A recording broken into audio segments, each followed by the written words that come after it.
İllərdir atamın hazırladığı və hamının yeyəndə çox sevdiyi həmin o mərcimək supunu sizlərlə bu günləri paylaşıram. Sirlərini bilmək istəyirsinizsə, necə belə mat, qəşəng, rəngi də belə gözəl olsun, videonun sonuna qədər izləyin. Baxın, nə qəşəngdir, qızılı rəngdədir.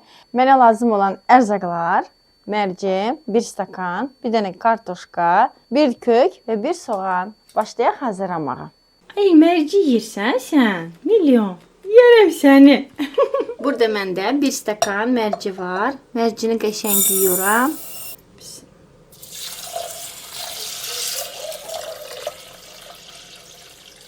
Mən mərcini bu şəkildə, yəni belə əlimlə yox, qaşıqla yox, bununla bu şəkildə, yəni qaçışdırıram. Onda tam hamısı mərcilər təmizlənir. Yəni insanda mədədə köp yaranmır. Bir neçə dəfə bu şəkildə yuyuram ta suyu durulana qədər. Yudduğum mərcini tökürəm qazana. Mərcinin üzərinə su da əlavə edirəm və qoyuram qaynamağa. Qapağını bağlayıb aparıram qazana. Ayrıca bunu qaynadıram. 20 dəqiqədir qaynadı. İndi isə üzərinə bir kartoşkanı doğrayıb xırdalamışam. Tökürəm, onunla bir yerdə qaynadıram. Mərci ilə bir yerdə kartoşkanı pişirirəm. Mərcini göstərdiyim kimi mərci qaynadı 20 dəqiqə. 20 dəqiqədən sonra kartofları əlavə etdim və indi bir yerdə onu təzədən qaynattım. Bir 10 dəqiqə kartoşka mət olsun. Yəni bu supun da bir sirri odur ki, bizdə elə bir çoxları bu supu, şorbanı hazırlayanda içinə un əlavə olunur da. Belə mət alınsın. Papam un əlavə etmir. Həmişə bunu hazırlayanda kartof əlavə edir. Yəni qramların həmişə olduğu kimi aşağıda sizlərə göstərəcəm. Yəni 1 stakana nə qədər kartof əlavə etmək lazımdır ki, və həmin o mətliyi alasınız. Yəni sup, şorba sulu yox. İmенно что bu supu mət olmalıdır. Söndürürəm altını bu şəkildə. İndi qəşəngcə soğanımı, kökümü qovururam. Soğanı qovurmaq üçün 2 yağdan istifadə eləyirəm. 1 kərə yağı və üzərindəki zeytun yağı. Bu supda, bu şorbada ikisini bir yerdə qatışdırıb hazırlayanda çox dadlı olur. Və zeytun yağı. Bəs siz bu şorbanı necə hazırlayırsınız? Çox maraqlıdır. Kommentdə yazmanızı istəyərdim. Soğanlarımı doğradım. Blenderdən keçirdiyimizə görə soğanları çox xırda-xırda doğramamışam. Belə, bu şəkildə. Çünki axırdan blenderdan əzəcəm. Qızılı rəng olana qədər qovururam. İndi kökləri də doğrayıram. Kökləri də xırdalamaq lazım deyil. Yəni dediyim kimi blenderdan əzəcək axırda.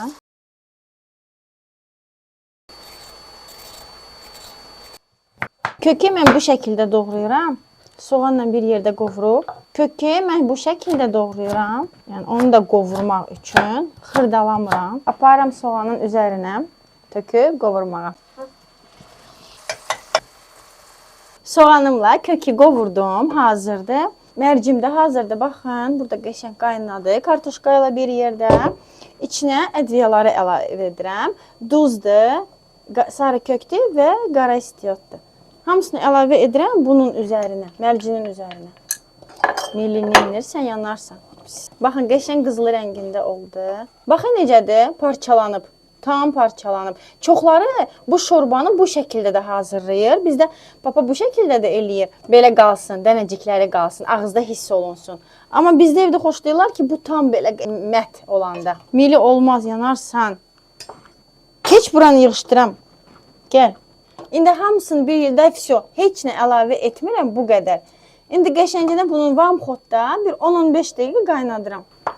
Ağzını da bağlayaraq. Xodunu da alıram. Asta-asta blenderla əzəndə çox diqqətli olun, bəzən atlanır.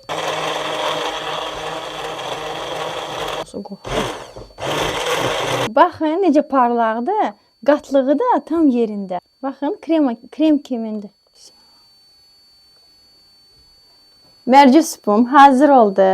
Baxın, nə qəşəngdir, qızılı rəngdədir. Bunun üzəri üçün çoxları yağda qəşəng paprikanı qovurub üzərinə əlavə edirlər. Bizdə papa hələ onu əlavə etmədiyinə görə, yəni istədim tam papamın reseptini sizlərlə paylaşım. Bir dəfə bişirsəz, imенно bu supu tez-tez hazırlayacaqsınız bu üsulla. Çünki dadına doymaq olmur, çox superdir. Bir də papam una qarşıdır. Supa un vurmaqda, yəni bu supa. Ona görə onun sirri də odur ki, videoda açıqlamışdım. Kartoşka əlavə edirəm. Mərci qaynayanda kartoşkanı əlavə edirəm. Yəni unun əvəzinə. Ona görə tam kartoşka öz kraxmalını buraxır da. Yəni əlavə un vurmaqdansa. Baxın, bu şəkildə qəşəng alınır. Siz də hazırlayın. Nuş olsun. Tam super. Papam hazırladığı kimindir. Çox sevəcəksiniz. Siz də hazırlayın. Nuş olsun. Məsələn, getdim yeməyə.